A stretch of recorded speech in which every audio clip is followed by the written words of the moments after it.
Olá pessoal, hoje trago-vos um convidado especial, uma entrevista com o Daniel Pimentel. Ele gera um fundo soberano nos Emirados Árabes Unidos, em Abu Dhabi. O fundo soberano chamado Mubadala, que tem ativos por volta de 243 bilhões de dólares, ou seja, uma verdadeira brutalidade. E nesta entrevista existem pérolas espetaculares, desde formas alternativas de analisar investimentos, como criar ideias de investimentos, mas também para quem é jovem, como é que deve fazer para se candidatar para trabalhar num fundo, num banco de investimento ou neste tipo de fundos soberanos. Vamos então até a entrevista, pessoal. Boa tarde, pessoal. Hoje trago aqui um convidado muito especial, o Daniel Pimentel. O Daniel, para quem não sabe, é um investidor value e também investidor num fundo muito conhecido do Dubai chamado Mubadala em Dubai, que é um fundo do Estado do Dubai, que gera mais ou menos 243 bilhões de ativos, em que as receitas do ano passado foram de 7,6 bilhões, ou seja, um fundo considerável. No entanto, vamos falar do passado, do presente e também do futuro do Daniel, porque eu quero que ele se apresente, que fale sobre o que ele mais adora fazer, que é investir, empreender e criar. E claramente vamos ter aqui uma conversa muito divertida e espero que vocês gostem. Daniel, primeiro de tudo, muito obrigado por teres aparecido aqui ao canal, com muito gosto. E a primeira pergunta que eu faço, que é de praxe, quem é o Daniel? Quem é o Daniel Pimentel? Olha, obrigado por me convidares e antes de mais deixa-me só agradecer-te e em segundo lugar deixa-me dizer-te aqui publicamente, pá, que eu gosto mesmo muito do teu nome, pá, tu tens um nome muito bonito e,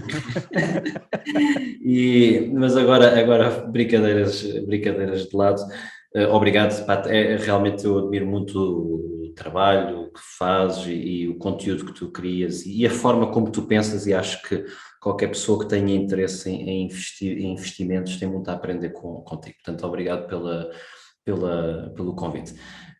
Qual é que era a pergunta? Era quem é que é o Quem é o Daniel? Daniel? Quem é o Daniel? Primeiro de tudo, quem é o Daniel? Olha, o Daniel, portanto, eu sou, olha, em primeiro lugar sou um português, cidadão do mundo, porque, olha, não estou a viver fora de Portugal desde 2009, portanto já são 12 anos onde tenho vivido um pouco por todo o mundo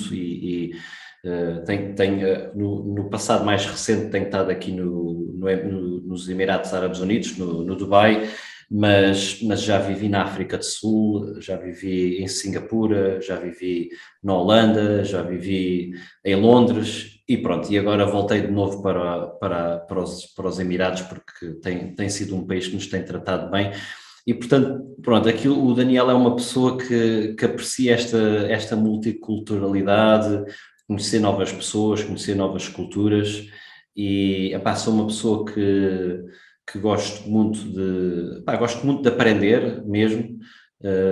Acho que epá, eu estou sempre a querer aprender, seja a ouvir um podcast, seja a ler um livro, seja a ver um documentário, seja a ter uma conversa com significado que te deixe aprender mais.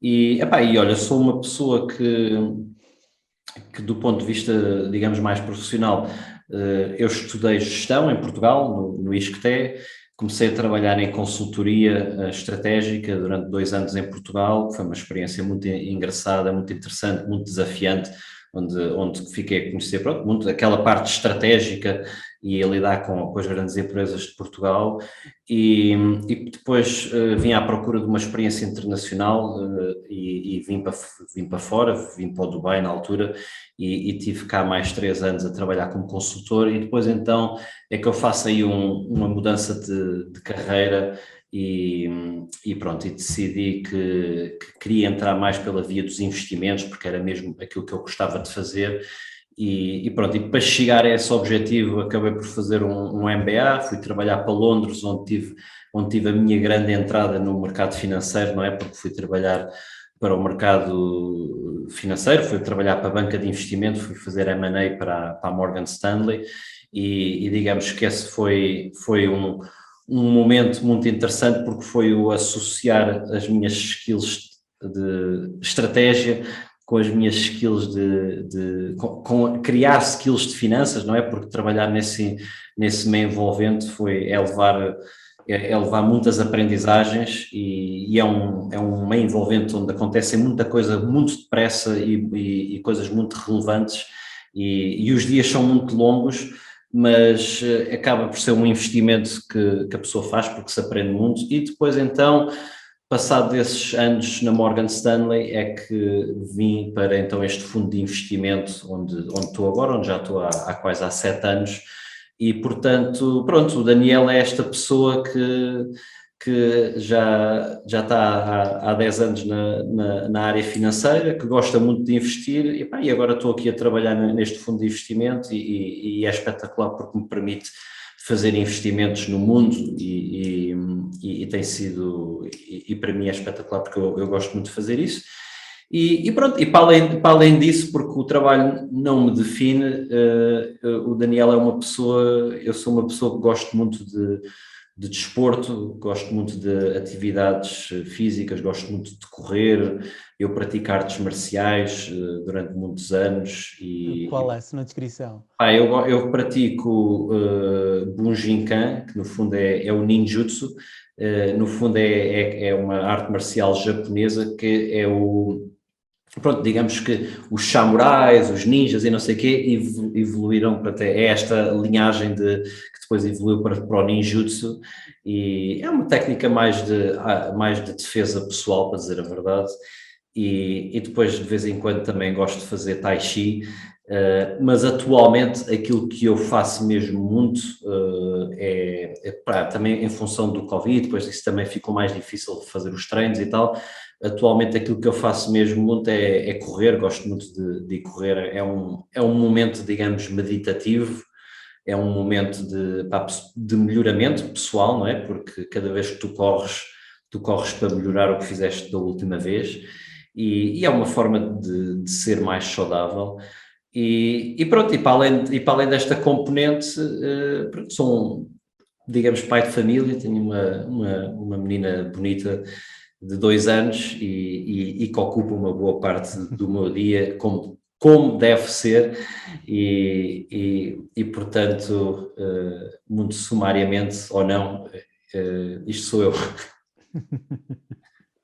Ok, foi uma apresentação muito interessante, gostamos, mas também tinha aqui umas questões que é o seguinte, tu tiveste esse percurso todo e eu tenho certeza absoluta que quem está a ver esse vídeo se pergunta, ok, como é que consigo de certa forma emular o Daniel? Como é que eu consigo também entrar numa casa de investimentos? O que é que eu tinha que estudar?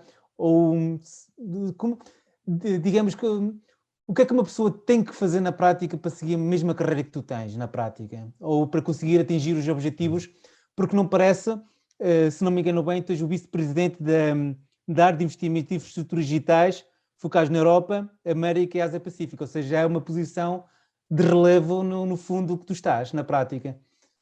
Sim, pá, portanto, eu já cá estou neste fundo talvez há 7 anos, comecei numa posição mais júnior e agora realmente já tenho uma posição, digamos, eu digo com muita humildade, mas já tenho uma posição de bastante liderança e tudo o que tem a ver com a área de infraestrutura digital, portanto, tudo o que tem a ver com investimentos pronto, de tecnologia, mas a nível da infraestrutura, tudo o que tem a ver com data centers, torres, telecomunicações, portanto, passa pela minha secretária, digamos assim, e tenho efetivamente uma equipa que trabalha comigo, mas mais respondendo diretamente à tua questão, como é que se chega aqui? Olha, em primeiro lugar, com muita paixão, ok? E em segundo lugar, com muito hard work, ok? O que é que isto quer dizer? Não é um caminho óbvio, ok? Porque imagina, se calhar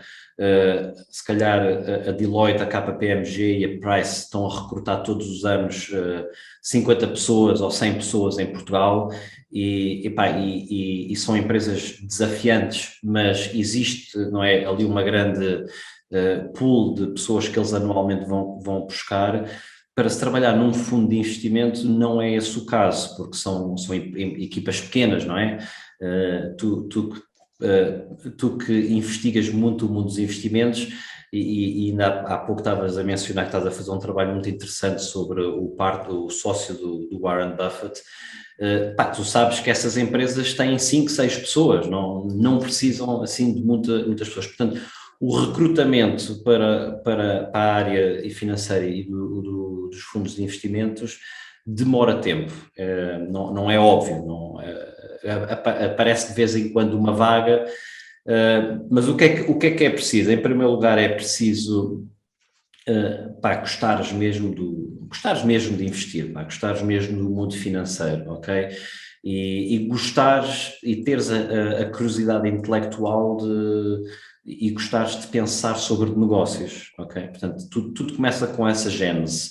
Se tens esse interesse, depois é uma questão de tentar fazer o caminho para te colocar o mais perto possível dessa oportunidade, porque se tiveres a motivação, se tiveres a vontade, as oportunidades vão eventualmente aparecer, ok? E isso eu acredito profundamente, por muitos exemplos que a vida me deu e que me trouxe, mas eu acredito profundamente que se tu tens mesmo uma motivação e uma vontade e pões your heart, né, o teu coração nisso, tu vais eventualmente ter uma oportunidade e vais conseguir. Agora, tentando ser um pouco mais prático, se calhar para... Em questões de estudos também, formações Exatamente. necessárias, sim. Exato. Se calhar tentando ser um pouco mais prático para alguma malta mais jovem que esteja a ouvir. Em primeiro lugar, estudar, ok? Tudo começa com estudar, colocarem-se o mais próximo possível de serem reconhecidos pelas vossas competências quando ainda não as têm, ou seja, estudar é o primeiro passo, não é? Tentar entrar numa boa faculdade é uma possibilidade. No meu caso, aquilo que eu fiz foi, como eu já tinha experiência, fiz um MBA, porque o MBA é um momento que te dá para aprender, para ter um período que estás a aprender academicamente sobre áreas que tenhas interesse, mas também te dá ali um espaço de um ano para criar network, para falar com outras pessoas, para bater à porta das empresas e dizer assim, olá, eu sou um estudante de MBA e gostava muito de vos conhecer. Portanto, o MBA dá muito esta liberdade para aprender e também para criar network. Mas para nem todas as pessoas o MBA faz sentido, mas se vocês tiverem mesmo muito interesse na área financeira, uma coisa que podem fazer para se demarcarem, que eu também não é a minha grande preferência, mas é uma certificação muito reconhecida no mercado, é fazerem um CFA, ok? Um CFA no fundo é uma certificação que se faz, é tudo self-study, ou seja, a pessoa recebe em casa os livros e estuda aquilo, e são 3 exames, mas é uma coisa que demora talvez uns 2 anos para o fazer, e o rate de pessoas que falha aquilo é gigante, é tipo 70% no primeiro exame, é assim uma coisa, é um exame mesmo muito complicado. Mas também quando acabas aquilo, tu tens o reconhecimento no mercado financeiro como alguém que, esta pessoa tem um black belt, não é? Tem tipo um cinturão negro, passou por um self-study duro e conseguiu. E isso ajuda, em primeiro lugar, aqui. Isso digamos, é um pouco não me lembro em português como é que se diz, mas é um pouco um hygienic factor, não é? É um pouco um fator de entrada, digamos assim. Depois, a seguir, aquilo que eu recomendo e que é muito importante, é começarem a criar a vossa rede de networking. É assim, as oportunidades não vão cair do céu, ok? Não vai aparecer agora uma Goldman Sachs ou uma JP Morgan a dizer assim, olha, eu quero te contratar, não é? É ao contrário, tu tens que ir em busca dessas oportunidades. Portanto, o que faz muito sentido é, felizmente nos dias de hoje temos o LinkedIn, temos ferramentas que nos permitem fazer coisas que se calhar há 20 anos atrás era completamente impensável, mas hoje nós, através através de um par de amigos, conseguimos nos colocar em contacto com quase qualquer pessoa. Aliás, existe aquela... A lei dos 5, ou a lei dos 6. Exatamente. Existe essa regra dos 5, que nós estamos à distância de 5 degraus de qualquer pessoa, não é? Qualquer pessoa que a gente queira pensar, estamos à distância de 5 degrees dessa pessoa. E isto aplica-se quando estão a pensar, se calhar, numa carreira, em pensar assim, ok, pá, fazer a vossa lista de empresas que tinham interesse, e ver quais é que são os portugueses que trabalham nessas empresas, ver, vocês se calhar estudaram no ISCTE, ou quer que seja a faculdade, estudaram na Católica ou estudaram noutra faculdade, vão ver à lista de alumni quem é que está onde, e mandar uma mensagem e dizer assim, olha, eu sei que tens um dia muito ocupado, em geral, pá, eu sou um jovem, adorava falar contigo só durante 20 minutos, só para recolher aqui umas ideias da minha carreira curiosamente vocês vão ficar espantados o quão abertas as pessoas são a isto, ok? Agora é assim, é preciso ter cuidado, não é? Porque depois é preciso diferenciar, distinguir entre fazer uma abordagem e ser spam, não é? Portanto, pronto, as pessoas têm os dias ocupados e é preciso fazer uma abordagem elegante, uma abordagem que ao se conhecerem um amigo de alguém que vos faça uma introdução, então aí aquilo que eu vos posso dizer é que eu regularmente, é um pouco cansativo, mas regularmente eu falo com pessoas que vêm do INSEAD, que querem falar, saber da minha experiência. Ainda hoje houve um amigo de um amigo que entrou em contacto comigo e disse, olha, eu gostava de falar contigo. E pronto, é assim, é um bocado cansativo porque rouba-te um pouco o teu dia, mas estas pessoas que vêm referenciadas de alguém, que vêm de um amigo, eu pelo menos acho que também estive do outro lado e sei, e tento sempre, pelo menos ter uns 20 minutos só para falar um pouco com a pessoa. Portanto, em primeiro lugar, aprender, estudar; em segundo lugar, fazer a vossa networking; e em terceiro lugar é hard work, é trabalhar para esse objetivo. As coisas não aparecem caídas do céu, é construírem a vossa reputação, irem trabalhando e irem naquela direção. Nós não começamos... O meu avô tinha uma expressão que era um pouco pateta, mas ele dizia que só os coveiros é que começam a trabalhar de cima para baixo, não é? Está muito fixe, está muito fixe. Portanto, nós temos que começar de baixo para cima e ir construindo a nossa reputação e construir a nossa experiência e depois as coisas, uma acontece, as coisas depois é como uma bola de neve, as coisas vão se desenrolando e pronto, motivação e hard work, acho que é as duas receitas que eu te diria. Vamos aqui, se calhar, antes de entrarmos para o tema grande, que é as tuas paixões, ou seja, de investimentos, ou seja, ou os setoriais, aquilo que te apaixona mesmo a fazer.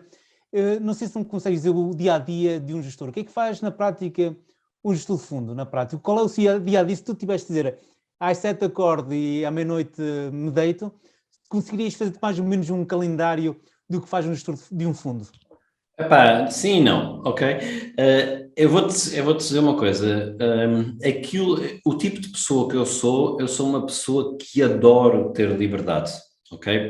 Eu sou uma pessoa que fico muito frustrado quando começo a trabalhar com pessoas que são muito, que não te dão liberdade nenhuma e estão ali, tens de fazer isto e aquilo, ok? E já o fiz no passado, e acho que também quanto mais novo tu és, mais tendência é isso acontecer.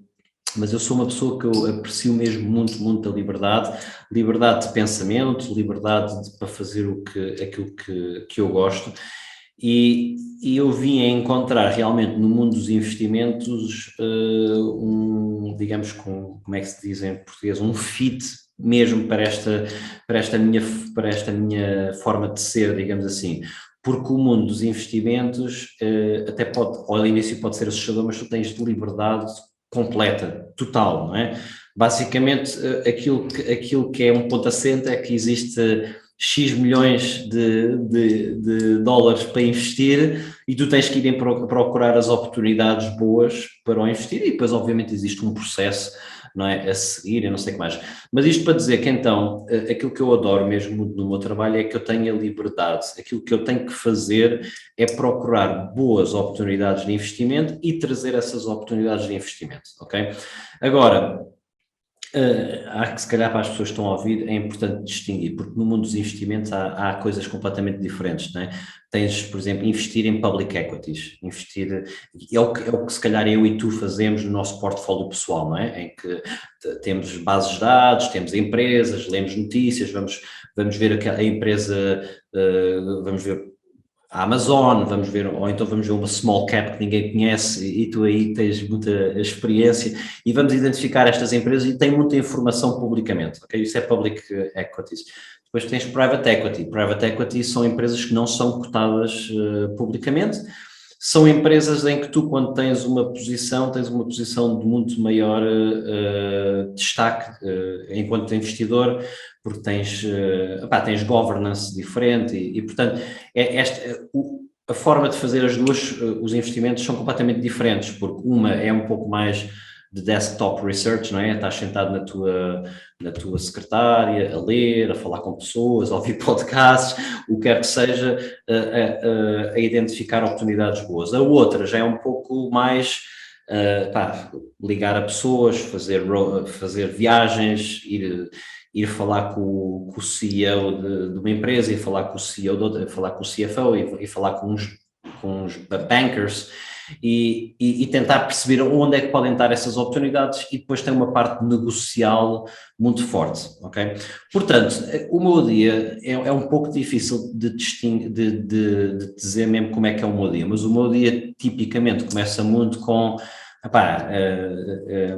eu começo a trabalhar tipicamente ali por volta das 8h30, 9 da manhã e obviamente começo sempre pelo típico, não é, de fazer um catch-up dos e-mails e responder, tirar tudo o que dependa de mim da minha email box e depois, passado se calhar de uma hora, começo então a fazer um pouco este trabalho mais intelectual, de ler um pouco o que é que se passa no mundo, de ver o que é que se passa no meu setor, de ver notícias da minha área, sei lá, ver o que é que se estão a dizer nos jornais e perceber um pouco o que é que está a acontecer, não é?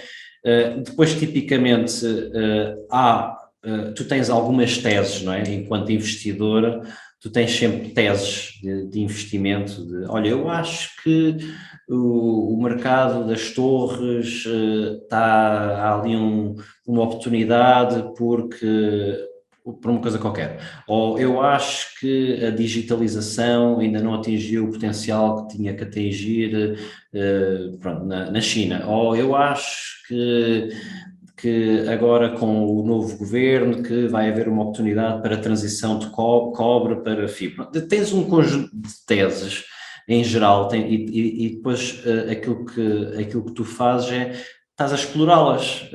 No meu caso, já tenho a felicidade de ter pessoas que me ajudam nesse processo e que trabalham comigo e pronto, então uma boa parte do meu dia é trabalhar com estas pessoas, a fazer research, a ver, não é, um pouco as recomendações e as conclusões que eles também estão a ter, a push the thinking, não é? Tipo, a puxar um pouco a forma de pensar.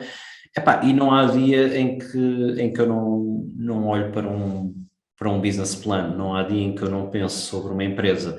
E muitas vezes é uma coisa muito simples, em que tu dás só ali ficaste muito interessado, por exemplo, na Fastly, que é uma empresa, ficaste muito interessado na Fastly porque é que eles de repente desceram 50% e vais ver o business plan deles, vais ver o annual report e fazes ali uma pesquisa muito rápida, só para ter uma sensibilidade do que é que está a passar e, portanto, todos os dias há sempre um pouco este elemento de pesquisa, de curiosidade.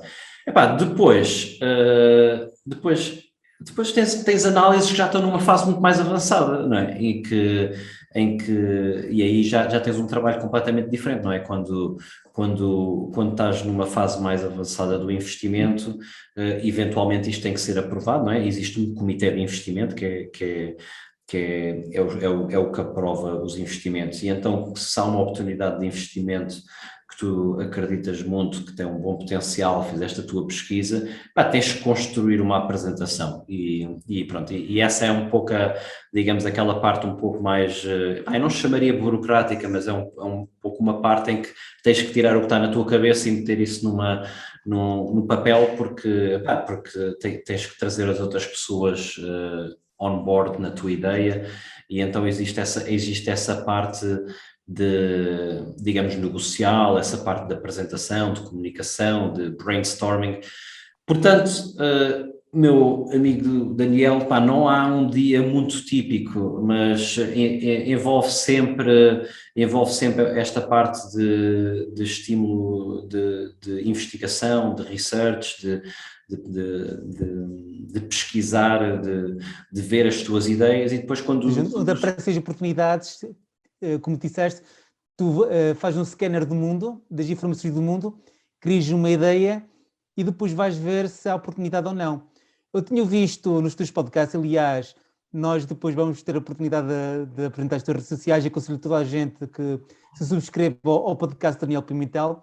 Eu tive a ver os podcasts passados e eu sei que não gostas muito de utilizar os fluxos de caixa descontado para fazer a valoração de uma empresa.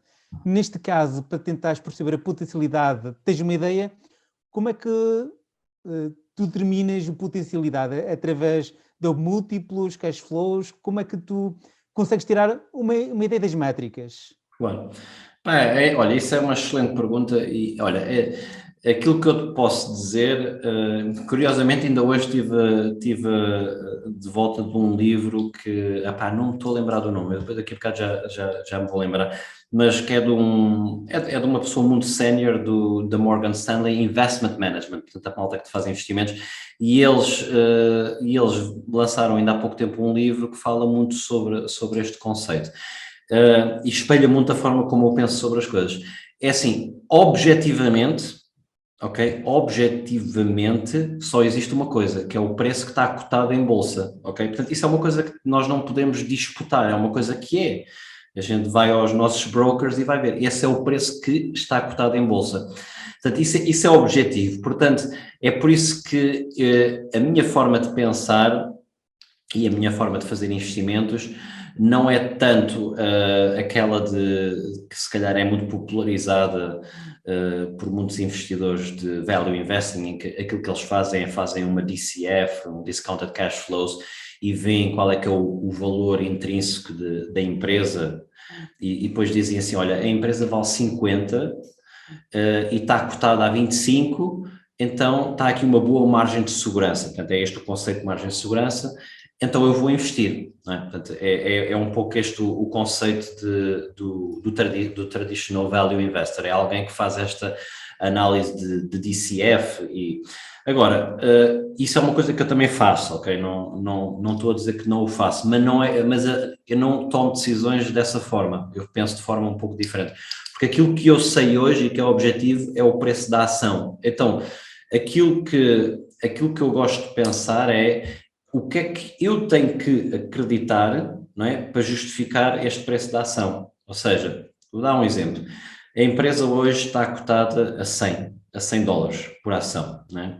E tu, como investidora, é uma empresa, se calhar é uma mid small cap, vou dar um exemplo, se calhar é uma small cap na Polónia, e estou-me a meter um bocado contigo, porque eu lembro que tu há uns tempos atrás estavas a ver uma small cap, se não era na Polónia, era qualquer coisa assim desse género. Sim, a Polónia tem umas coisas interessantes. Sim, eu lembro que tu andavas a ver isso. Mas pronto, imagina, estás a fazer uma análise de uma small cap na Polónia, não sei o que mais, e a empresa está avaliada a 100, e tu pensas assim, pronto, ok, para uma empresa com este perfil, que é uma empresa pequena, é uma empresa que que ainda tem que crescer, é uma empresa que está num mercado, se calhar não é os Estados Unidos, nem a Alemanha, é um mercado, se calhar, não vamos chamar a Polónia como um mercado em desenvolvimento, mas pronto, é um mercado que não está tão formalizado como estar, por exemplo, no US ou estar na Alemanha. Portanto, existe aí um risco. Então, para este tipo de investimento, epá, eu quero pelo menos ter uns 15% ao ano, ok? 15% ao ano, pá, tu olhas para as coisas, queres ter aquilo no portfólio durante 5 anos, isto no fundo significa vais duplicar o valor da ação de 100 para 200 em 5 anos. Esta é a gênese da forma de pensar. E depois o que tu vais ver e aquilo que tu vais explorar, aquilo que tu vais investigar é o que é que eu tenho que acreditar para a empresa duplicar o valor da ação nos próximos 5 anos? O que é que eu tenho que acreditar do ponto de vista de mercado? O que é que eu tenho que acreditar do ponto de vista de crescimento? O que é que eu tenho que acreditar do ponto de vista de concorrência? O que é que eu tenho que acreditar em termos da estrutura de custos? O que é que eu tenho que acreditar em termos de evolução do EBITDA? O que é que eu tenho... Portanto, e depois tu vais dizer assim, ok, eu consigo acreditar que isto faz sentido, porque eles vão ter que passar de um market share de 5% para 6%. Isto parece-me bem, porque eles têm o track record, não sei o quê. O mercado está a crescer a X%, ok, isto também dá conforto. Portanto, vais construindo, não é, o teu caso. E depois tu vais chegar ao final e vais dizer assim, ok, eu acredito que realmente para a empresa duplicar o valor da ação, que estas 3, 4 coisas têm que acontecer. E depois é assim, isto agora é que entra depois uma parte que aqui já é um pouco mais subjetivo, mas podes fundamentar para cada um desses fatores se acreditas que aquilo tem um bom potencial e probabilidade de acontecer. E depois, no final desse processo, estás contente, investes. Mas, obviamente, que no meio disto tudo, isto no fundo, isto é um discounted cash flow. Estamos a virar o bico ao break, ao contrário. Estamos a virar ao contrário.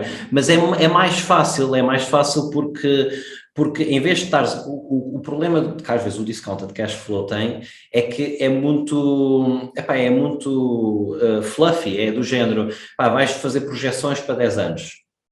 E vais meter aquilo a crescer a 10%, porque historicamente também crescia a 10%. Né?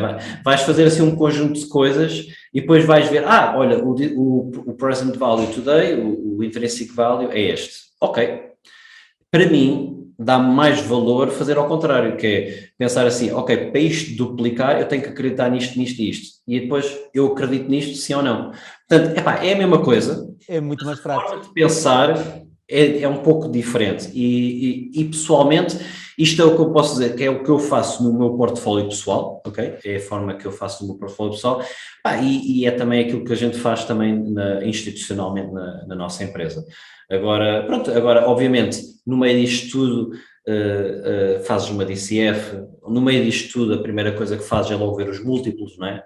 Vais logo perceber, para ter uma ideia, não é? Dá-te logo uma indicação, ok, se esta empresa está com um múltiplo de 18 e na área onde eles operam, tipicamente a malta está a 25, está undervalued ou existe um problema, não é? Portanto, os múltiplos servem um pouco para isto, servem um pouco para...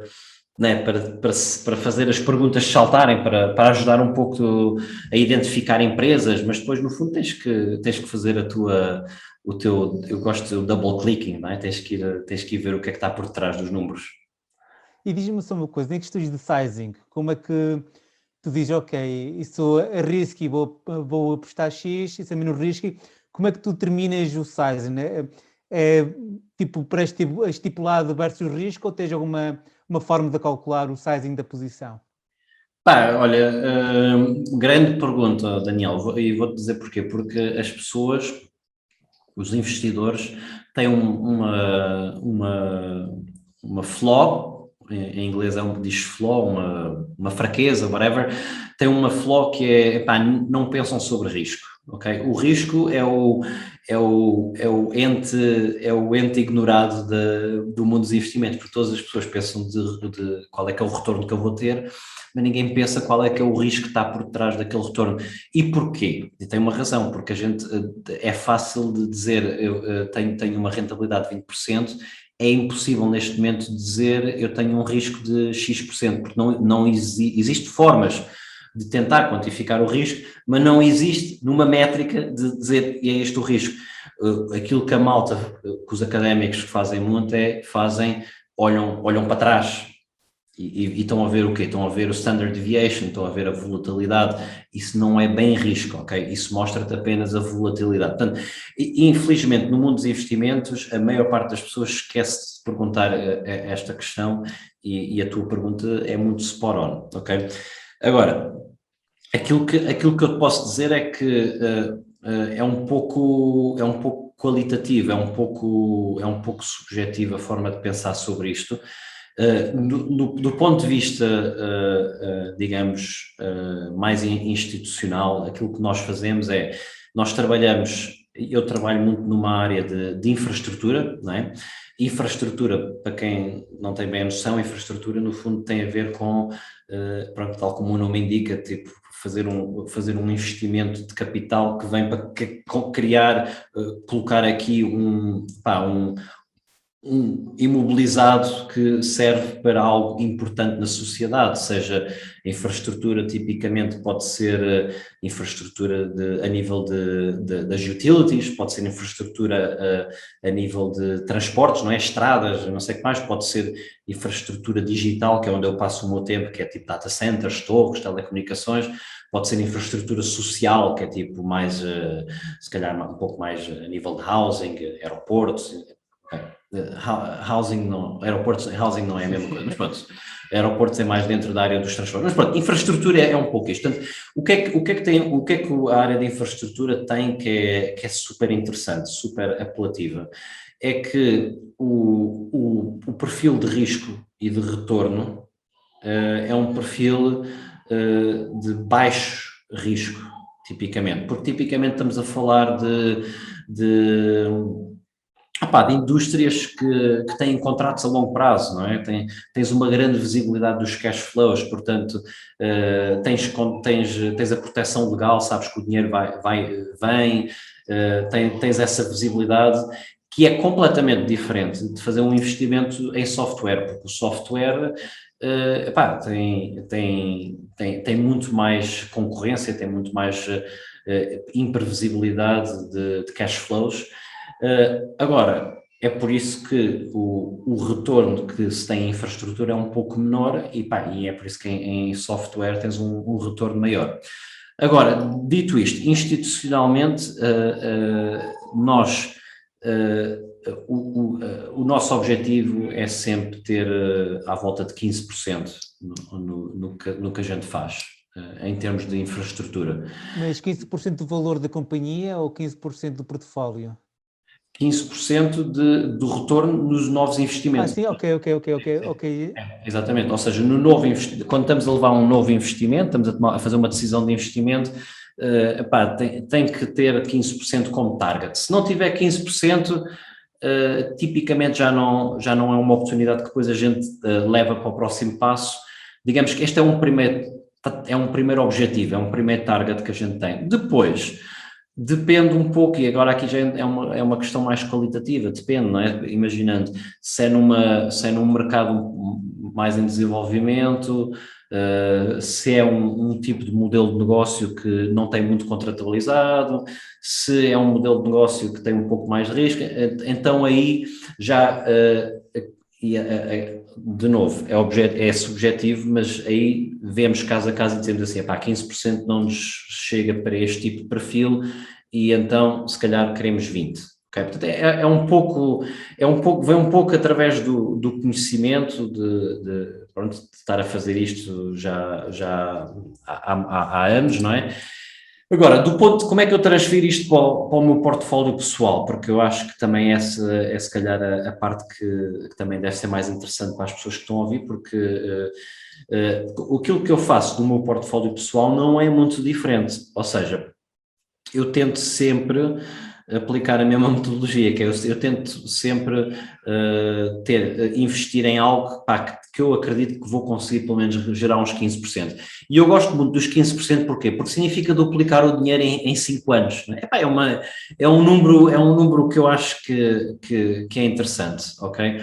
E a malta que está a ouvir agora é a malta que se calhar está um pouco biased, porque os últimos anos não são uma realidade não, os últimos 2, 3 anos é preciso ter um pouco cuidado com o recency bias, não é? Que é tipo, o que aconteceu no passado mais recente não significa que é o que vai acontecer para o futuro, não é? E os últimos 2, 3 anos foram anos muito bullish, pá, foram anos que as interest rates estavam muito, muito baixas,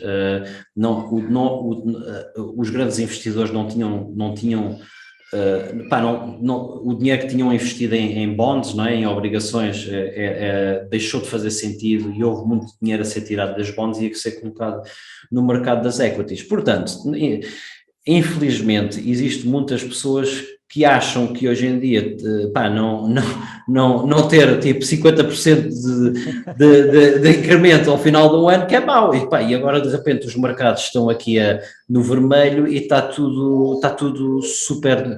Está tipo, o mundo está a acabar. Olha, pá, eu vou-te ser honesto, eu estou tranquilo, pá, tive obviamente posições que desceram, mas tive posições que subiram, porque vem desta componente de ter calma, de diversificar, de ter um portfólio que está um pouco também desenhado para comportar-se bem em diferentes circunstâncias, em vez de meter tudo em software, porque é o que tem crescido imenso, não é? Portanto, isto digamos, mais um à parte, mas do ponto de vista do meu portfólio pessoal, eu tenho um pouco esse target, não é? Dos 15%. Depois aquilo que eu faço é um pouco, tento ajustar um pouco, não é? Tipo, se é uma empresa que é small cap, se calhar quero um pouco mais, se é uma empresa que está tipo num mercado tipo como a China, se calhar só vou molhar os pés se tiver também um potencial de retorno maior. E depois aquilo que eu faço é, como forma de gestão deste risco, aquilo que eu tento fazer e é difícil quando se está a trabalhar e quando se tem família e gostas de fazer desporto e não sei o quê, ainda conseguir fazer isto no teu portfólio, mas aquilo que eu gosto de fazer é ter uma visão no início do ano de como é que eu quero construir o meu portfólio, não é? E dizer assim, olha, quero ter, e estes valores, vou dizer, são reais. Quer ter 40% no mercado da ICT, quer ter 10% em consumer goods, quer ter 10 a 20% em utilities, quer ter 10 a 20% em real estate. Portanto, isto é um pouco o meu objetivo agora no começo Mas do como é que ano. determinas estes valores? É um bocado Ah, feeling? é, Feeling? sim, sim. Ou seja, Daniel, nós podemos e devíamos fazer aqui uma análise mais aprofundada para ver como é que se comporta não é, como é que se comporta a correlação dos com os outros, ver o beta, podemos ir ver o retorno histórico, não sei como é. Podemos e devíamos. Se eu tivesse, se fosse a minha profissão full-time.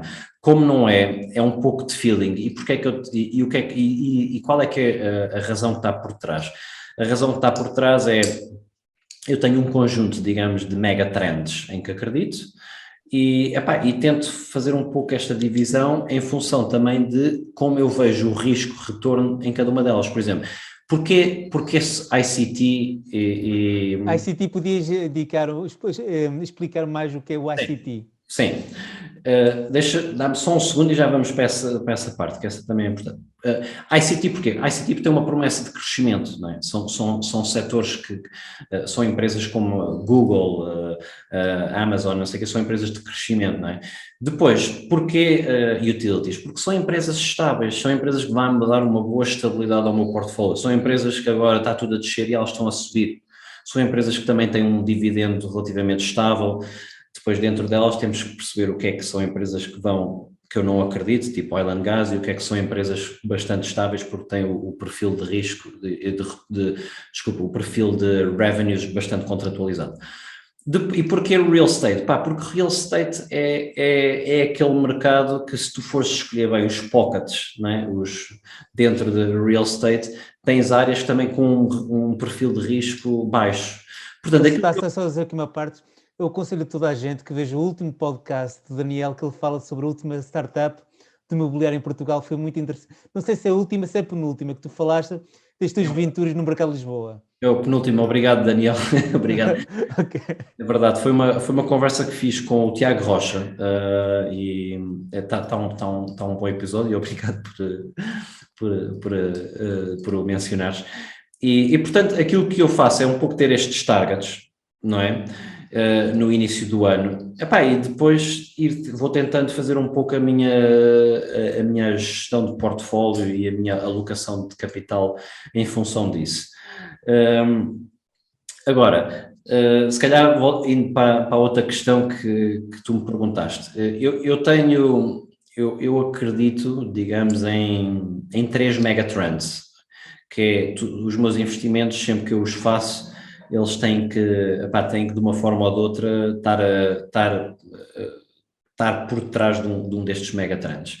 E então, o primeiro para mim isto são coisas mesmo mega, portanto, acaba por ser um pouco óbvio, mas eu acredito muito na digitalização e a mudança tecnológica, não é? Portanto, o que é que isto significa? Significa que vai ser necessário um conjunto de infraestrutura, não é? Para suportar toda esta explosão de dados, não é? Portanto, vai ser preciso, e aqui já vem mais aquilo que eu falo muito dos data centers, das torres, da fibra, mas a verdade é que com a digitalização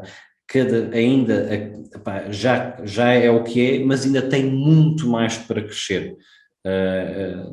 Acho que nós neste momento estamos finalmente a falar das televisões 4K e já existem 8K no pipeline e tu vês em casa com o consumo que tu tens de Netflix, com o consumo que tens de Disney Plus, da Amazon, da Prime e não sei o que mais, isto hoje em dia são dados, não é? São dados. E falta 5G e falta a internet das coisas. Sim, falta a internet das coisas. exatamente. Portanto, isto tem que haver uma infraestrutura que vai suportar todo este crescimento que vem e que ainda vai continuar a existir. Depois temos, dentro da digitalização, negócios, connected businesses, plataformas sociais, não é? Que nós agora, tu gostas muito gostas de partilhar conteúdo no Instagram e é um excelente conteúdo. Isso é um exemplo, neste momento os negócios estão connected, portanto, negócios que tenham a ver com isto, e vou dar aí vários exemplos, Instagram, ou seja, Facebook, agora é o Meta, não é? E o Etsy, há todo Shopify, há todo um conjunto de negócios connected que toda esta digitalização vem a proporcionar e vem ainda a estimular, e acho que ainda estamos um pouco ainda no começo. Depois tens a Artificial Intelligence, que vai ser outra grande bomba que há de vir ainda mais, já se começa a ver, mas ainda é pouco. Vais ter o IoT, não é? A IoT, que era o que tu estavas a falar, que é o Internet of Things, que no fundo é diferentes objetos que começam a comunicar e por exemplo, podes vir a Lisboa e em Lisboa consegues comandar a tua casa de chaves, consegues ver os smart meterings, consegues fazer um conjunto de coisas que os objetos começam a comunicar. Portanto, isso novamente dentro da digitalização. Depois robótica, autonomous vehicles. Portanto, dentro deste megatrend da digitalização, technological change, eu acho que é realmente uma das grandes mudanças que já temos vindo a assistir, mas acho que ainda vai continuar a existir muito crescimento nesta área. Ok? E isto para mim é aquilo que eu considero um pouco de uma forma mais lata ICT, ok? Portanto, ICT para mim, ou seja, Information Communications Technology, é um pouco aquilo que eu vejo dentro deste megatrend. Depois o segundo megatrend eu desculpa falar um pouco em inglês, mas eu vejo um pouco climate change, portanto acho que cada vez mais vai começar a haver mais crescimento e mais preocupação em carbon neutral, portanto negócios que venham a estimular o carbon neutral ou que venham a promover carbon neutral renováveis, sustentabilidade, smart cities, clean tech. Eu acho que isso são tudo coisas que cada vez mais o consumidor final quer, cada vez mais o consumidor final está a exigir e que cada vez mais as organizações vão ter que pronto, vão explorar. E depois vai haver aqui um pouco uma dicotomia, não é, entre as grandes empresas que tipicamente se calhar são as oil and gas, muito tradicionais, que muito, não é, têm uma conotação péssima e com razão, e depois tens se calhar muitas a quererem avançar mais para estas áreas e ao mesmo tempo vai começar a aparecer muitas novas empresas, muitas startups, muitas empresas em crescimento.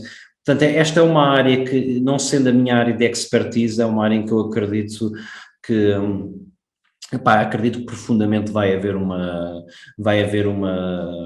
é, um crescimento no globo e que isto vai ter cada vez mais importância. E vai haver pain points, ok? Vai haver pain points e se calhar o mundo não está preparado de repente para ter tantas renováveis como as pessoas querem, porque depois isto vem com custos, não é? Portanto, vai haver pain points, mas eu acredito profundamente que nós estamos a caminhar para uma direção em que as pessoas têm uma genuína preocupação em ter um mundo melhor, onde têm uma genuína preocupação em deixar um mundo para os seus filhos e aqui entra um pouco, não é, toda esta dinâmica dos ESGs, não é, que não se falava muito disso e nos últimos 2 anos teve uma grande explosão.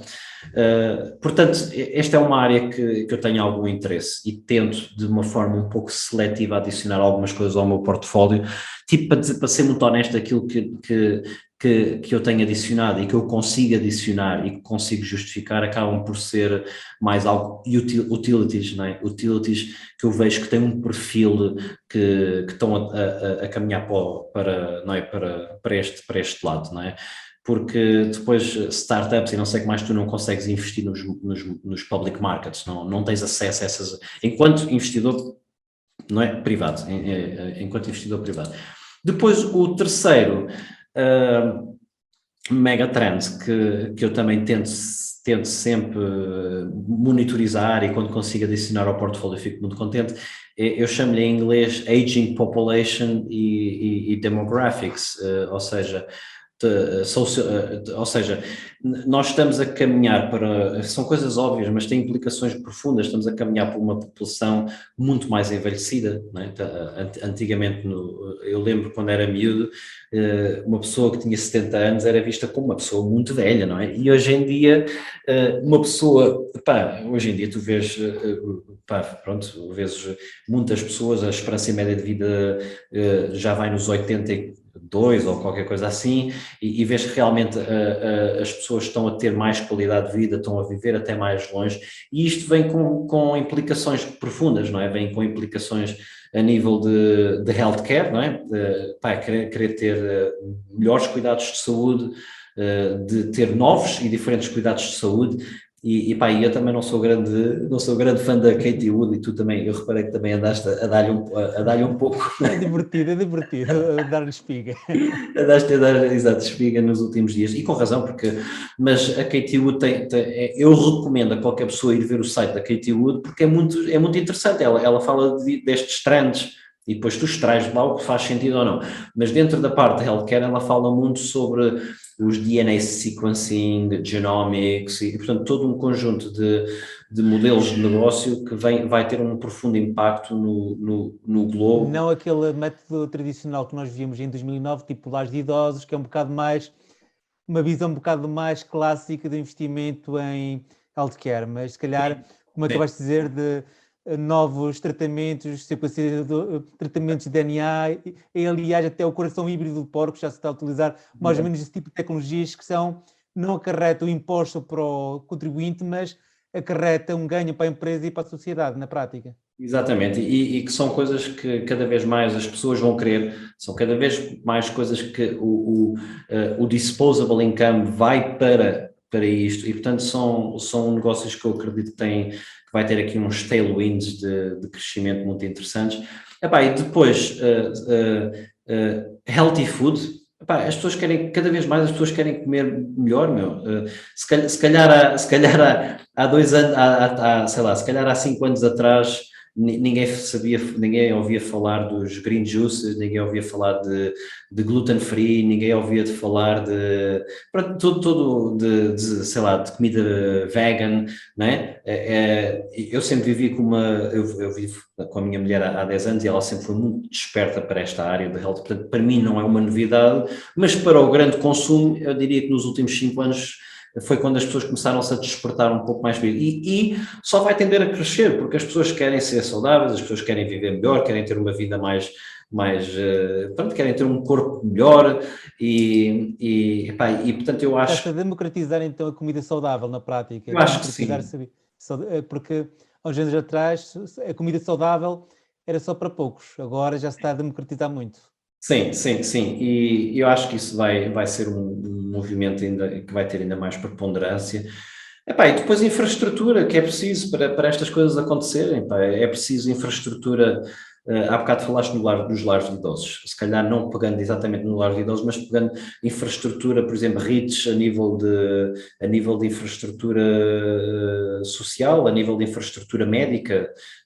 Há REITs muito interessantes que também cobrem essa área, ou por exemplo, infraestrutura a nível de produção de alimentos, não é? Porque vai ser preciso, se calhar vai fazer cada vez mais sentido começar a ter as vertical farms, não é? A agricultura vertical, mais perto dos consumidores para reduzir esses custos de logística e que tipicamente são bastante saudáveis porque é feito de forma hidropónica ou aeropónica, ou lá como é que se diz isso, e significa que não tem, pá, é muito mais controlado, não tem aqueles pesticidas, não tem aquelas coisas todas, não tem os problemas que tem a terra, portanto, pronto, e para além disto, aquilo mais óbvio é que aquilo que se fala muito já há muito tempo nos mercados é a classe média que está a crescer e vai continuar a crescer cada vez mais, e as pessoas da classe média querem, à medida que tu vais melhorando a tua qualidade de vida, vais querer consumir outras coisas e diferentes coisas.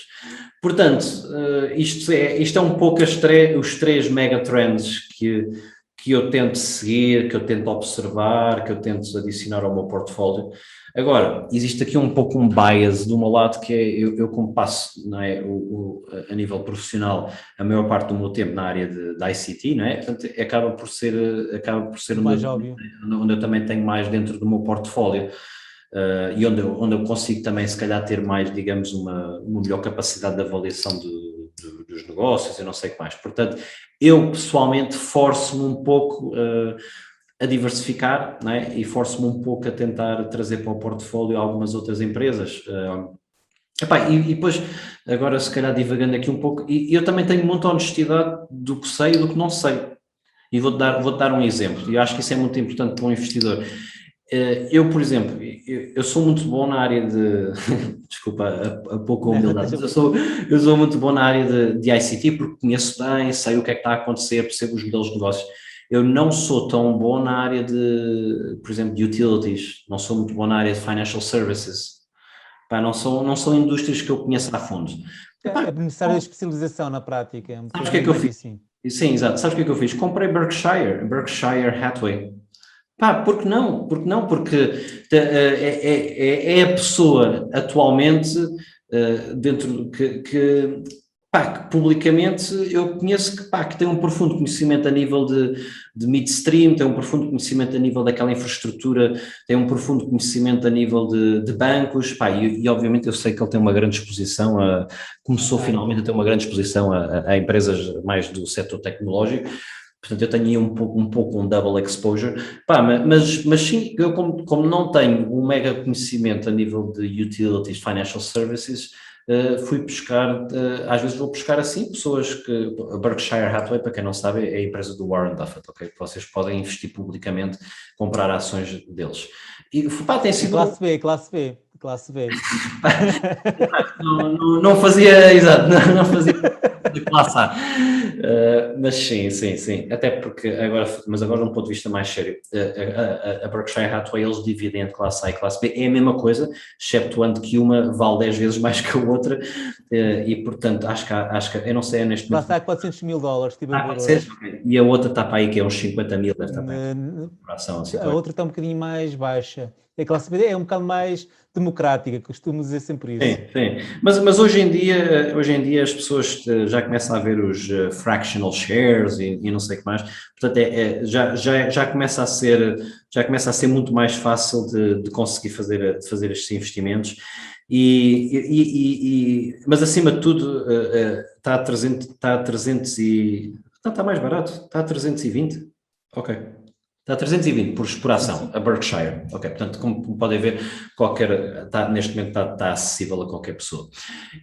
Mas, obviamente, nunca faria sentido comprar uma A. Mas porquê é que as pessoas compram uma A? Que é para ter acesso pode ir ao General, à Mas reunião com a B geral. também consegues, com a B também consegues ter acesso. Consegues, Consegues, com a B consegues, também mas o consegues. A, o A dá-te acesso direto. Pá, posso estar. Não sei, não sei, não sei. Eu sei que com o B consegues ir à Mas, reunião, mas mas acho acesso que tens direto acho que não. Mas acho que tens que comprar e acho que o A dá-te acesso direto à reunião. Pá, mas Daniel, não, desculpa, posso estar a dizer algo que está errado, mas a ideia que eu tinha era que o A tens acesso à reunião direta, não tens, e a B também tens, mas tens que comprar um bilhete e depois tens que.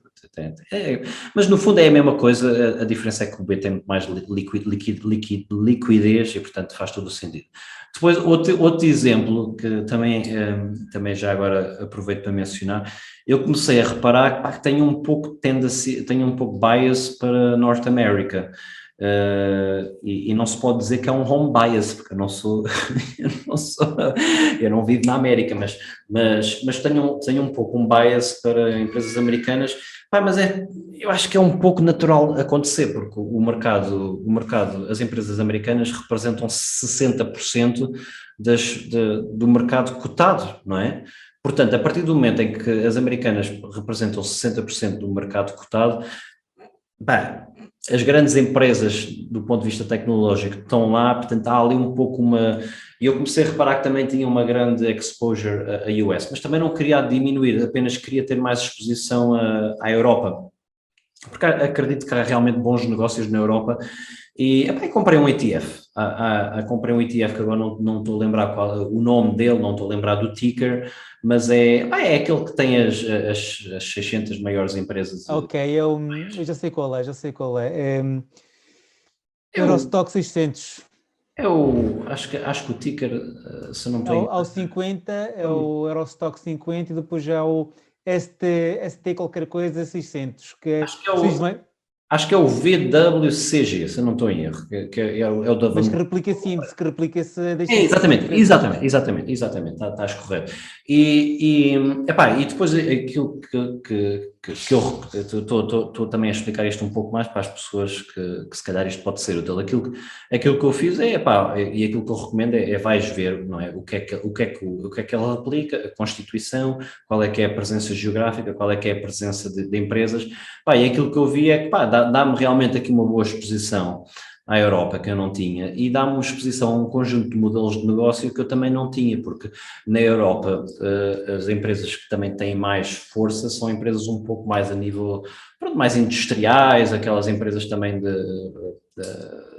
na Alemanha, tipo, depois tens pronto, e achei, e pronto, e vou tentando fazer assim um pouco, complementando se calhar alguns gaps do meu portfólio para tentar ter aqui um pouco esta diversificação e pronto, isto tudo obviamente com a perspectiva de minimizar o risco e pronto, e por isso é que eu estava-te a dizer um pouco em tom de brincadeira, o meu portfólio, aqui, o meu portfólio precisava era que eu tivesse full time a fazer isto, não é? Porque estas Mas coisas. isso não te dá uma vantagem, tipo de não estás. Eu considero que é uma vantagem eu ter o broker desligado. Porquê? Porque me permite desligar um bocadinho mais, não estar sempre a ver as cotações, não te terá também um bocado mais de tranquilidade, não estás focado a 100%? Sim, mas eu acho que existe aqui um pouco, a dada altura começa a ser um pouco diversão pessoal. Eu acho que sim, Daniel, porque vamos ser honestos, eu neste momento tenho aqui à volta de umas 15 empresas no meu portfólio. Eu não consigo acompanhar as 15 empresas com o detalhe que deveria, não é? Não é? Não consigo, porque uma pessoa trabalha, tem família, tem desporto e não sei o quê. Eu não consigo estar nos earning calls a saber o que aconteceu, eu não consigo estar diariamente. Aquilo que eu faço, não é? É tentando, obviamente, ir ouvindo podcasts, ir lendo informação, garantir que está tudo, que não apareceu ali nenhuma bomba que eu não não tenha conhecimento. E depois tento fazer 1 a 2 vezes por ano olhar um bocadinho mais aprofundadamente. Portanto, concordo contigo, concordo, ou seja, e não precisas mais que isso, ok? Agora, para quem quer fazer investimentos diretos, é preciso um pouco de comprometimento de tempo, porque e se a pessoa não tem o tempo, se calhar o melhor é ter um ETF, não é? Não é se calhar, é mesmo o melhor. E, e pronto, olha, é isto. Olha, antes de acabarmos, eu tinha sempre uma praxe que é os teus livros preferidos de investimentos ou um livro que possa mudar a mentalidade de uma pessoa para torná-la melhor. Tens algum livro que possas recomendar aqui aos nossos ouvintes? Tenho, sabes que houve um convidado que é o Alexandre, no meu podcast, e eu também gosto muito de fazer esta pergunta, porque eu gosto mesmo muito de ler. E ele proporcionou-me um verdadeiro momento de Marcelo de Sousa, em que ele vem com 7 livros, e falou mesmo afincadamente de cada um deles. Portanto, eu não vou fazer isso, porque também não os preparei, não tenho aqui, mas eu posso dizer que eu gosto muito de ler sobre investimentos. Eu gosto muito de ler sobre 3 coisas. Eu gosto muito de ler sobre investimentos, gosto muito de ler sobre um pouco mais filosofia de vida, mas não é aquela filosofia Estoicismo? Sócrates, não, exato, não é aquela filosofia muito tradicional, é mais aquela filosofia de pessoas que eu admiro, que têm, que são a nível ou que, ou que seguem a via hindu, ou que seguem a via, pronto, qualquer uma delas, e são pessoas que eu admiro muito. E há um autor que eu adoro, que é o Thich Nhat Hanh. Thich Nhat Hanh, e este é um vietnamita, é um senhor que neste momento já deve ter uns 80 anos, é um vietnamita budista, e ele escreve livros muito simples, é aqueles livros que tu se estás a ver aquilo com atenção em 2, 3 dias, lês o livro, mas fala sobre coisas de filosofia de vida, sobre coisas sobre o meio envolvente e como nós fazemos parte do meio envolvente, e este é realmente um autor que volta e meia eu gosto sempre de ler um livro dele porque me refresca muito. E ele tem muitos livros, mas neste momento estou-me a lembrar de um que recomendo, que em inglês chama-se Fear. Talvez em português seja medo, não sei se está traduzido à letra ou não, mas pronto, chama-se Fear, e fala muito sobre pronto, o medo enquanto parte da vida, o medo enquanto como é que ele lida com o medo, e a forma de nós aceitarmos o medo, e o medo enquanto parte da nossa vida, e isso como nos transforma em melhores pessoas. Um livro muito simples, mas que tem umas lições brutais, ok? E eu gosto muito, portanto, eu gosto muito de ler investimentos, gosto muito de ler estes livros assim um pouco mais a nível de filosofia, e depois gosto muito de ler livros assim um pouco mais a nível de desporto, gosto muito de ver, assim, às vezes um pouco mais biográficos e tal, gosto de ver um pouco como é que certas pessoas lidaram com circunstâncias difíceis, e gosto muito de ler, e o último uns que eu li recentemente a nível deste campo foi, por exemplo, há um que é um autor que ele é um bocado chanfrado da cabeça, mas tem umas ideias giras, que é o David Goggins, Can't Hurt Me, e fala muito sobre a história dele nos Marines, como é que ele foi a sua vida enquanto militar, como é que ele lida com circunstâncias de superar, de ser difícil. E agora, do ponto de vista que se calhar tu e os teus ouvintes têm mais interesse, a nível de investimentos, vou tentar também não reduzir muito, agora de repente estou aqui a abrir o meu Audibles para ver o que é que me vem aqui. Ora bem, houve um que eu gostei imenso, mas é uma história é mais biográfico, mas eu gostei muito do livro do What It Takes, chama-se What It Takes, do Stefan Schwarzman, que fala da história da Blackstone. A Blackstone é uma das grandes casas de investimento e neste momento é uma empresa cotada publicamente, como a Berkshire, e, epá, e é uma história muito gira em que, epá, é uma biografia, mas está contada, e estas biografias nós temos que sempre ter um pouco de cuidado porque acaba por ser sempre um bocado promocional, mas mostra muito a forma como eles pensam sobre investimentos, não é? E é isso que eu extraí e que eu adorei, que é ver como é que eles pensam sobre investimentos.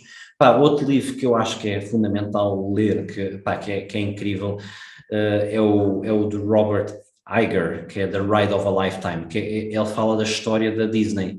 Pá, é fenomenal, está muito bem contado, fala muito sobre o processo dele de criar uma organização, criar uma competitive advantage para o futuro, criar uma organização que todos nós conhecemos a Disney, não é? E mesmo assim ele teve um impacto brutal na empresa e gostei muito de ler esse livro. Epá, e depois, mais recentemente, se calhar o último que eu tenha lido que gostei muito é o The Investment Biker, do Jim Rogers. Sim. O Jim Rogers, que é um clássico.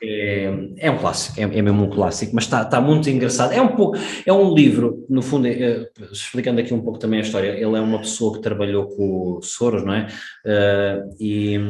Isso foi antes do Druckenmiller, Sim, e ele era um investidor super bem sucedido e pronto, e ele pega na sua moto, e ele gostava muito de andar de moto, e vai fazer uma viagem ao mundo de moto, e então, à medida que ele vai passando pelos países, ele vai, não é, falando um pouco do contexto macro, aquilo que ele está a ver, como é que ele lida, como é que ele alinha aquilo com os investimentos.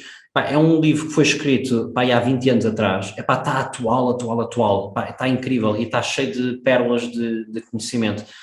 Portanto, desculpa a resposta não ter sido curta. Mas esse tipo de resposta que nós queremos não o óbvio, ou seja, os livros que tu me deste, isso já vai ficar gravado que eu já vou comprá-los, porquê? Pelo menos o Vicar já li, os outros dois, e do Monge, porque eu considero que o medo não há forma de superar, mas sim de viver com ele. Acho que vou ler esse livro e vou comprar o do budista, não sei se há em português, mas tinha a certeza absoluta que há em espanhol, por isso vou lê-lo em espanhol. Daniel, antes de acabarmos, uma coisa muito importante que ainda não disseste, que é como é que as pessoas conseguem aceder a ti, o teu Instagram, o teu podcast, o teu canal de YouTube, que sim, o Daniel tem também um canal de YouTube. Eu queria que falasses das tuas redes sociais, porque tenho a certeza absoluta que vai ser inundado com perguntas e também de novos subscritores, para bem que sim. Obrigado, Daniel. Olha, é assim, dando aqui um pouco também a conhecer uma parte de mim que se calhar também muitas pessoas não conhecem, mas pronto, eu falei realmente ao início de quem é que eu sou, de como é que eu cheguei, onde é que eu cheguei, e acabámos por falar um pouco sobre essa parte profissional. Mas aquilo que eu não te disse foi que há coisa de um ano atrás eu tive mesmo muito mal, estive mesmo à beira da morte. Eu sei, eu vi o teu podcast, mas não puxei a conversa aqui nesse podcast. Sim. Pronto, e tive mesmo muito mal. Isto foi há um ano atrás, mas quer dizer, há um ano atrás seria janeiro, foi há um ano e 2 meses atrás, foi ali por volta de novembro.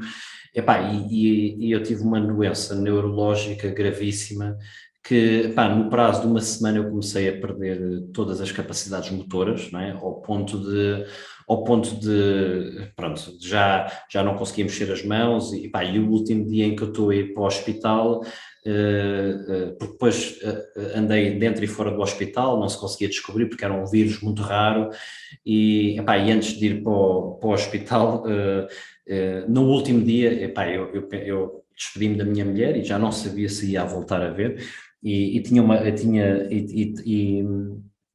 E naquele dia, tipo, eu fui para o hospital e, tipo, no dia a seguir, fui pelo meu próprio pé, no dia a seguir já não conseguia andar.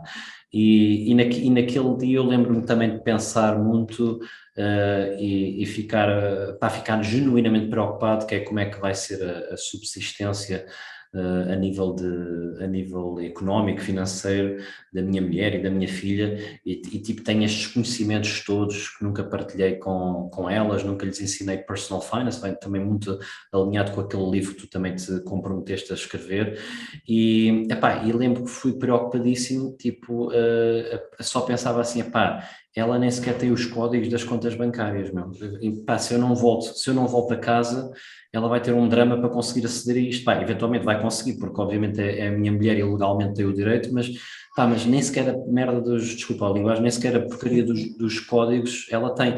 Porquê? Porque como eu sou uma pessoa de investimentos, uma pessoa financeira, acabo por assumir um pouco também este lado a nível familiar.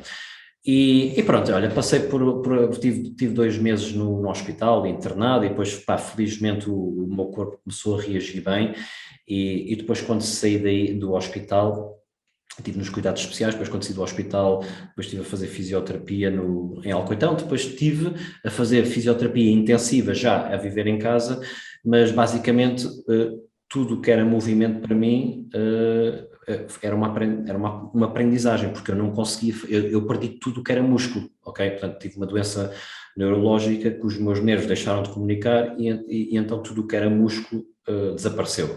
O que significava que nem para calçar umas meias eu conseguia, ok? Portanto, e então também nesta fase estes livros do Tic Tac None também vieram a ser incríveis, porque me deram uma apreciação pela vida brutal, ajudaram a ter essa apreciação pela vida brutal. E pronto, olha, resumindo, foi uma vitória, consegui voltar ao normal, neste momento estou a 95% daquilo que era, portanto tenho aqui só um ou outro músculo que tenho que ainda trabalhar um pouco a nível das mãos e tal, mas pronto, vai estar tudo no caminho certo, e foi realmente uma história de recuperação incrível. Mas uma das coisas que foi uma grande, digamos, wake-up call desta experiência toda, e é por isto que eu estou a contar, é que eu fiquei mesmo, eu tenho que partilhar os meus conhecimentos, nem que seja só com a minha mulher e com a minha filha, mas se puder ajudar mais alguém neste processo, ainda melhor, ok? E então eu sempre gostei muito de aprender e pensei assim, olha, acho que agora chegou mesmo o momento de começar a partilhar também alguns dos meus conhecimentos e algumas das minhas mensagens mais publicamente. E então foi por volta de talvez abril, maio, não sei precisar, em que eu comecei publicamente a partilhar não é, conteúdos. Basicamente, para quem quiser também saber mais de mim, podem me seguir no Instagram, Danny, com 2 N's, @Pimentel, mas depois podem ver. Vou pôr todos os links, estejam descansados, que vai estar na descrição do vídeo, ok, pessoal? Não sei. Exatamente, depois tu vais meter, mas pronto, podem-me acompanhar no Instagram e onde eu tento partilhar, não é, com mais regularidade, coisas que estou a ver no mundo dos investimentos, coisas que estou a ver no mundo financeiro. E depois comprometi-me a criar não é, um podcast onde vou partilhando episódios, alguns deles solo, onde eu faço sozinho, onde eu falo sobre investimentos, e outros onde eu trago convidados, pessoas que eu respeito imenso no mundo dos investimentos.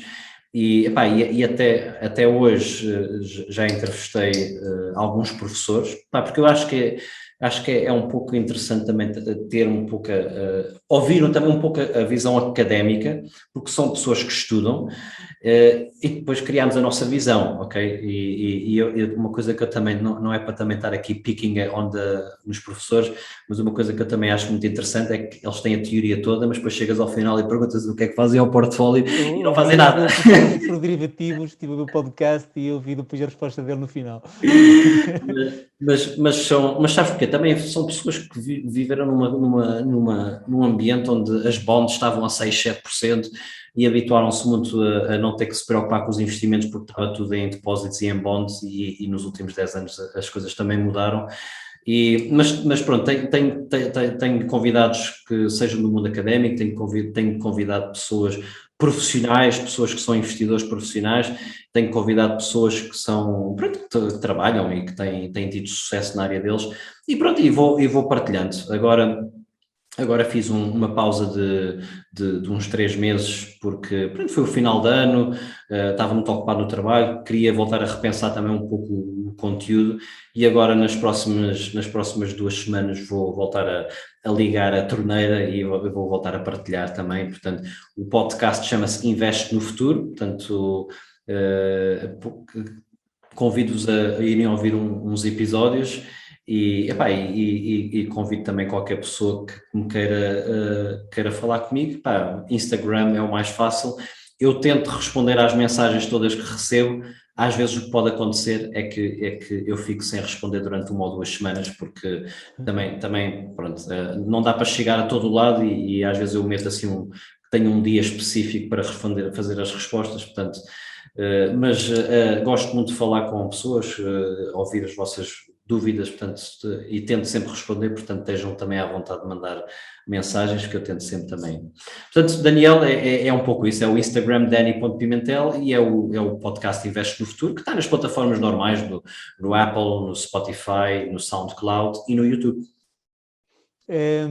Gostarias de dar algum conselho, alguma recomendação aos nossos ouvintes, antes de acabarmos, como frase final, uma recomendação que fosse sentida para os ouvintes, que fosse tipo um conselho na prática, não só sobre investimentos, mas pode ser um conselho de vida. Estás à vontade, carta branca. Olha, aquilo que eu te ia dizer, e também se calhar vem um pouco no seguimento disto que estávamos a falar, eu acho que o mais importante que nós temos na vida realmente é a nossa felicidade. E depois com a felicidade vem a parte dos investimentos e vem a parte do crescimento da riqueza, mas tudo começa com termos uma vida que somos felizes. Isso foi uma coisa que eu realmente aprendi quando estava, não é, tipo, numa cama e eu quase não conseguia mexer as mãos. Foi realmente uma grande apreciação pelo universo. Nós estamos todos conectados e o impacto que eu tenho reflete-se nas outras pessoas e agora uma filosofia mais budista, mas a chuva que cai impacta aquela flor, porque aquela flor que também impacta depois aquela abelha e aquela abelha. Estamos todos ligados e é realmente é uma ignorância se não o reconhecermos. E isso vem com ter um grande reconhecimento e felicidade pela vida, ok? E aquilo que eu posso dizer é uma metáfora estúpida que eu uso, mas eu digo sempre vocês pensem sempre quando estavam com aquela mega dor de dentes e a única coisa que vocês desejavam era ter ido ao dentista e já está sem dor de dentes e mais nada importa, não é? Mais nada importa, a única coisa que importa é só ires ao dentista e tirar aquela dor de dentes e isso é felicidade para ti. Portanto, é tudo uma questão de perspectiva, não é? Portanto, é tudo esta questão de perspectiva e muitas vezes falta-nos esta perspectiva, muitas vezes falta-nos dar um passo atrás para perceber que aquilo que temos é fenomenal. Depois a segunda coisa que eu queria deixar aqui enquanto investidores, a primeira coisa que vocês, mais importante que tudo, mais importante que fazerem bons investimentos ou não, é trabalharem a vossa mentalidade de abundância, é acreditarem profundamente nesta mentalidade que nós somos merecedores de dinheiro, que dinheiro faz parte da nossa vida, dinheiro não é uma coisa suja, dinheiro é uma energia boa, faz parte da minha vida ter dinheiro, porque ter dinheiro vai-me permitir ser uma melhor pessoa, vai-me permitir ser um melhor pai, vai-me permitir dar oportunidades para a minha família, vai-me permitir ajudar amigos, e portanto ter mais dinheiro não é ganância, ter dinheiro é uma mentalidade de abundância e é isto que depois se reflete depois no mundo dos investimentos e a coisa mais importante é trabalharem essa mentalidade, porque depois vocês começam a ver oportunidades onde nem sabiam que elas existem. Exatamente. Portanto, meus amigos, obrigado por esta oportunidade para filosofar um pouco. Não, obrigado eu, que já tinha aqui matéria para muitos cortes, e acredita que pá, adorei essa entrevista, foi brutal, do início ao fim. Eu vou deixar essa entrevista completa, eu acho que o pessoal vai adorar, eu adorei essa entrevista, e se calhar vamos ter, se tu quiseres, claro, futuras entrevistas aqui nesse canal, caso estejas aberto para tal. E já agora, Daniel, muito obrigado por teres aparecido. E o pessoal já sabem, toca ir às redes sociais do Daniel, subscreva o canal, o podcast, vale a pena, eu já ouvi todos os podcasts e há lá pérolas muito interessantes e, como o Daniel diz, foquem-se no mais essencial, são aqueles pequenos pormenores que dá o sabor à vida. Pessoal, até a próxima e portem-se bem.